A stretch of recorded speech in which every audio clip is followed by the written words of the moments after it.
Um, the government manages national resources. Government has central decision making, policy making, and effective implementation power. That power is not in the hands of the people.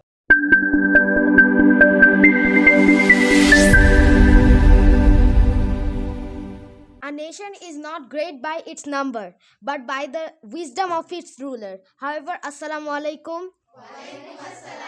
My name is Muhammad Ahanaf Shafin. I am the third speaker from Group A. Our today's motion is on what the main factor behind a country's development, government or population. And I and my whole team stand with government. But before starting my main arguments, I want to refute some logics of my opponents. You have said that you provide tax. Without tax, the government can't do anything. But the thing is, you give tax for the facilities you get.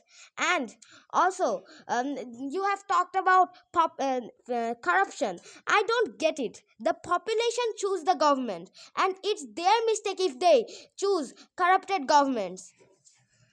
And you have also, and I want to tell you, you have said that the uh, workers workers work for the economy, but the thing is, in future we would get robots, so no need of workers, right? And the thing is, I want to tell you that though my opponents didn't ask me any question and more questions, so let's add some pinch in your pizza.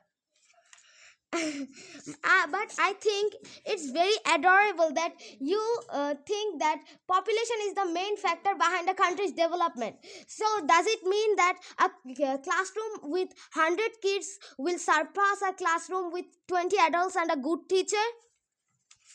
Okay, now let's start my main arguments. A country can reach the pinnacle of development only through proper leadership and effective government. Effective government helps with developing a country, and leadership is an important thing too. This leadership is provided by the government, not the people of the country, means the population. The government is responsible for taking long-term plans in the management of the country and implementing them. Government take various mega projects like the Podda Bridge, Metro Rail, etc. If we take Metro Rail, before it was built, the normal people, means the population of our country, couldn't travel from one place to another in just 10 to 20 minutes. They would need 1 or 2 hours. Sometimes they would even need 3 hours because of traffic jam. But now the people of our country means the population can travel from one place to another in just 10 to 20 minutes. It wouldn't be possible if government wasn't there. The opponents, you can't disagree with me. One can give individual opinion, but the overall development and problem solving of the country requires and well organized leadership, which is provided by the government, not the people. Protecting the security of the country is another fundamental function of the government. The government protects the country from external threats through border security and management of diplomatic relations. But it is not possible by the people. Their opponents, if proper development of the country was possible by the people, so why did we need to form an interim government after the quota movement in our country? The government manages national resources. Government has central decision making, policy making, and effective implementation power. That power is not in the hands of the people. It is the responsibility of the government to protect national resources such as forest, minerals, resources, water, agricultural land, and etc. etc. They protect this by using the powers they have that I have mentioned earlier. For instance, the government took strict measures to protect the Sundarbans by declaring protected areas and banning unregulated logging. The government campaign to prevent illegal quarrying of stones from the mountains helps to maintain the environmental balance and long-term development of the country. Government protects the country through agreements and cooperation in the international level. For instance, in the case of protecting Bangladesh maritime boundaries, the government has confirmed the rights of national resources by settling disputes under the United Nations Sea Law, NNCIOS.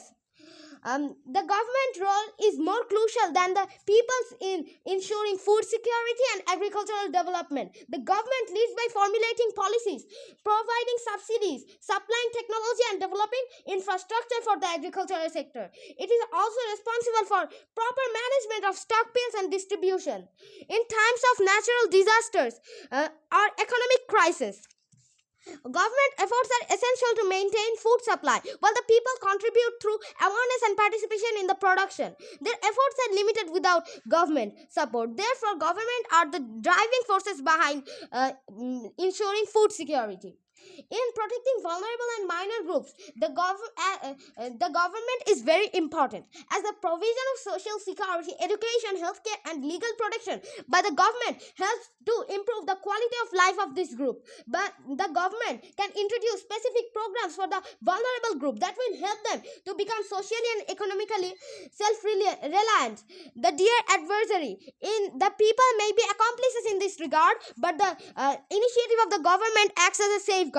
So you must agree with me that the role of the government is much more influential and effective than the people in protecting the weak for the development of the country.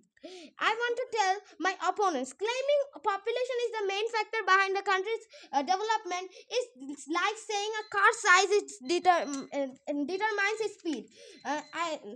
It's without a skilled driver, the government controlling the wheel, you can't the car can't reach its destination. I think that's all about my today's argument. Assalamu alaikum.